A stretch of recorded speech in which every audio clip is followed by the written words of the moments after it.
Hi, my name is Michael. I want to discuss our history from the beginning, African kings and queens, and slavery, which are two chapters in our book of life, history. These things happened a long time ago by the evildoers of those who enslave others. Please don't be angry about some of the history we are about to indulge in. This is our history. Embrace it. Please do your own research to verify these facts.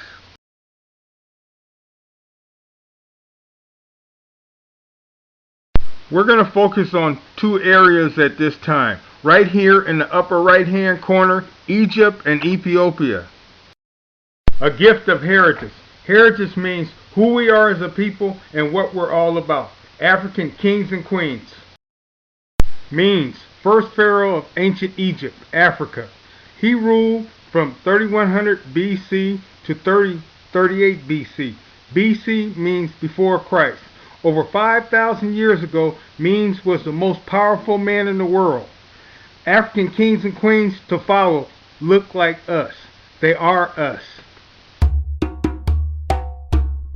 Pharaoh Hatshepsut ruled Egypt from 1478 BC to 1457 BC. Hatshepsut was the daughter of Pharaoh Thutmose I. She was also the wife of Pharaoh Thutmose II. When Thutmose II died, his son became the new ruler. Thutmose III was only 10 years old when he became Pharaoh, so Hatshepsut was made the regent of Egypt. Hatshepsut ruled as regent for several years. Then she decided to take direct power.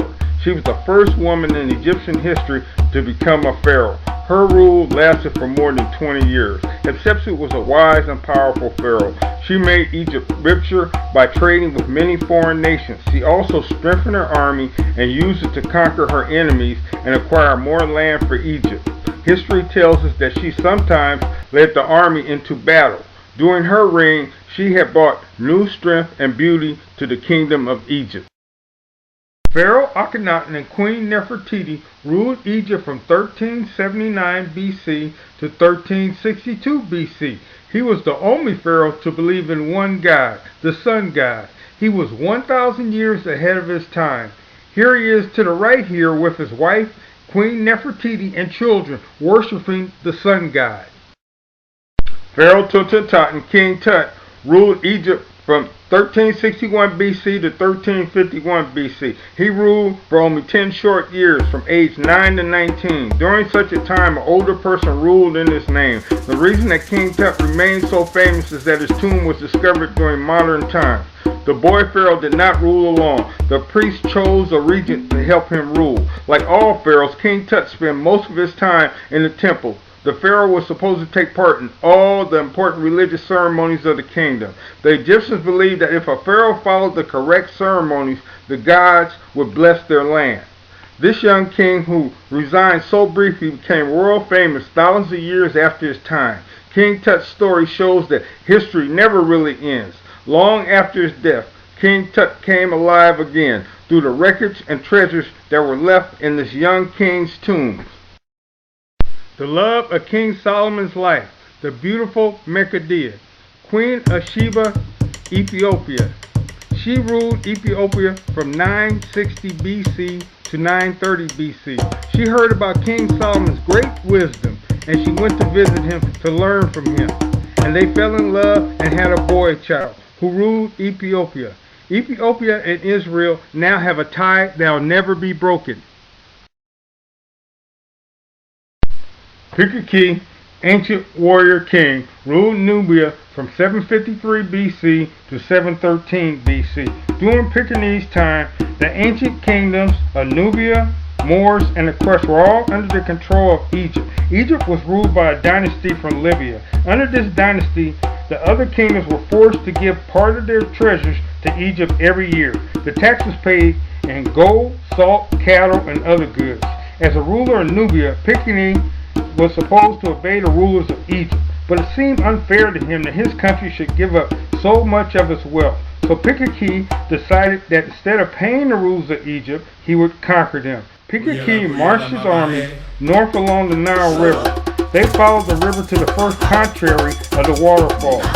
This was the border of ancient kingdom of Upper Egypt. Like Menes, the first great pharaoh, Piye swept down from the highlands and conquered Egypt. Piye's most important accomplishment is freeing of Egypt from Libya. His victory reunited the ancient kingdoms of Egypt, Nubia, Moors, and the Crush. This restored the heritage of Egypt, which was started by the great pharaoh Menes. Piye earned the respect of the people of Egypt for his efforts in bringing the ancient kingdoms back together. Musa I ruled Ethiopia from 1312 to 1337. The kingdom of Mali was in western Africa along the banks of the Niger River hundreds of years ago. Mali was one of the richest kingdoms in the world. Mansa himself was the richest human being to ever walk on earth. Mansa was worth over 400 billion with a B in our time. Mali grew because it had many natural resources like plenty of gold and salt. The people of Mali were also famous for making tools and weapons from iron. Mansa was a strong and just ruler. His kingdom was well organized. His people were educated and could read and write in Arabic and kept records of everything that happened during Mansa rule. We know that he had a huge army of over 100,000 men and a cavalry of 10,000 men. The most important event in Mansa life was his pilgrimage to Mecca in 1324. Mecca is the holiest city of Islam. It is the desire of all Muslims to make a pilgrimage to Mecca. Mansa visited all the holy places in Islam. Mansa helped to open the eyes of the world to Africa. During his time, he was one of the most powerful men on earth. He helped to spread the religion of Islam, and he built a mighty kingdom that lasted for hundreds of years. Truly, the Emperor Mansa was one of the greatest rulers in history to ever live. Warrior King Sunni Ali ruled from 1464 to 1492. The Songhai Empire began when Sunni Ali came to power in 1464. At first, Songhai was a small state of Maui. Sunni Ali of Songhai began conquering cities and capturing trade routes. His kingdom soon ruled over what had been Maui. The kingdom of Maui had many mines of gold and salt, some of the most valuable natural resources of ancient times. Sunni Ali's dream was to create a kingdom that stretched across the entire width of Africa. He achieved much of his dream by building one of the largest and wealthiest empires in history. Though he spent a lifetime making war, he was never defeated in battle. A skillful warrior, he attacked the small kingdoms along the trade routes to the east of Songhai. Sunni Ali kept his empire strong. His large army was trained and ready for battle at all times. Sunni Ali Warrior King. Queen Nzinga was a great ruler of the kingdom of Dong. Dong was the kingdom along the Congo River. The land is now part of the country of Angola. Queen Nzinga ruled at a time when Europeans were beginning to conquer Africa. She led her people in an historic fight against the European invaders and the deadly slave trade. Portugal was the first European country to explore the west coast of Central Africa. Near the end of the 15th century, in 1623, Nzinga was made queen of the Dong Kingdom. From the beginning, Queen Nzinga's most important goal was defeating the Portuguese. She kept her armies ready to fight, and when they fought, Queen Nzinga led the soldiers into battle. She fought the Portuguese many times.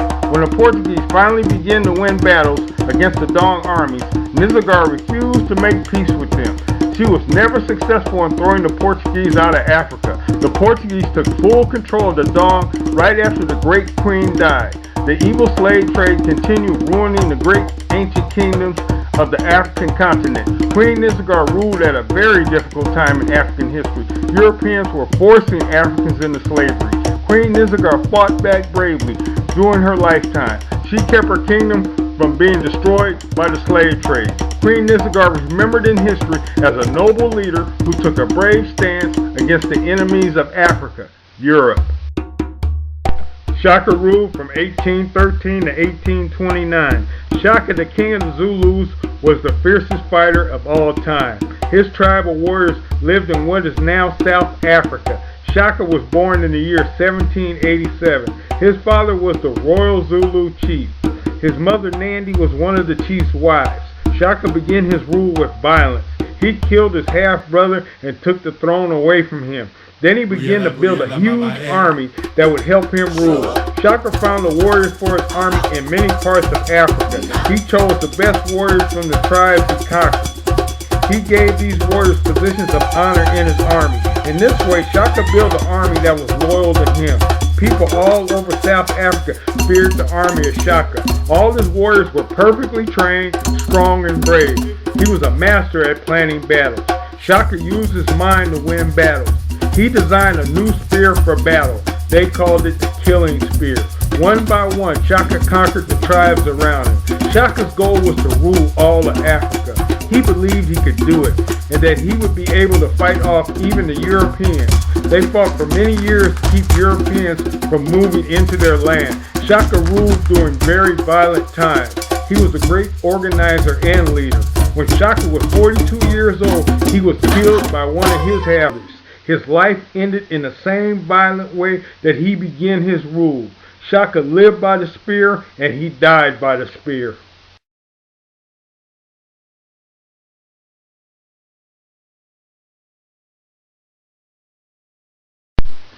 Menelik II was Emperor of Ethiopia from 1889 to 1913. Menelik II was a genius at using foreign powers without permitting them to dominate his country. He welcomed European ambassadors, technicians, military experts, traders, and missionaries into his country. In 1889, Menelik signed a treaty with Italy. That later resulted in war. The war resulted in the defeat of the Italian army in 1896. By 1899, Ethiopia had extended as far as Kenya in the south, Somaliland in the east, and Sudan in the west. Menelik II is credited with building railroads which linked Ethiopia with the outside world. During the last part of his life, he devoted much of his time to construction projects including schools, hospitals, factories, and a better life for his people. In 1908, Menelik's health began to fail, in which he suffered a series of strokes, which eventually led to the great king's death. Menelik II was one of the greatest leaders in the history of modern Africa. Although he had no formal education, he doubled the territory of Ethiopia, consolidated the central authorities, and introduced modernization and improvement to his country, Ethiopia. Menelik II was a leader for his people. This is King Delhomen of Gizo in the year of 1820 with his woman here. And I wanted to put him in here because look at his dress. Look at the bright colors. And look at his hat. Look at the stylish hat. This is where we get our style from. This is Africa. To my right is a map of Africa. Areas highlighted in yellow represent areas concentrated with gold. Areas highlighted in red represent areas concentrated with animals with ivory tusks. To my left in red is a blown up view of the Ivory Coast, which represent millions of animals being slaughtered for their ivory tusks. To my right is the Gold Coast, which represents a solid island of gold. When Portuguese explorers landed on the shores of Africa in 1471, the sand was mixed with gold dust. God blessed the black men with diamonds, yellow gold, black gold, beautiful animals with ivory tusks. Mother Africa is truly the land of milk and honey. For 500 years, she has been raided and destroyed by European invaders.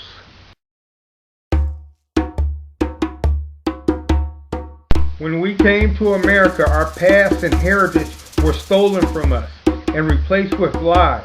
As a people, young and old, it's important we learn about our past, where we came from, the truth.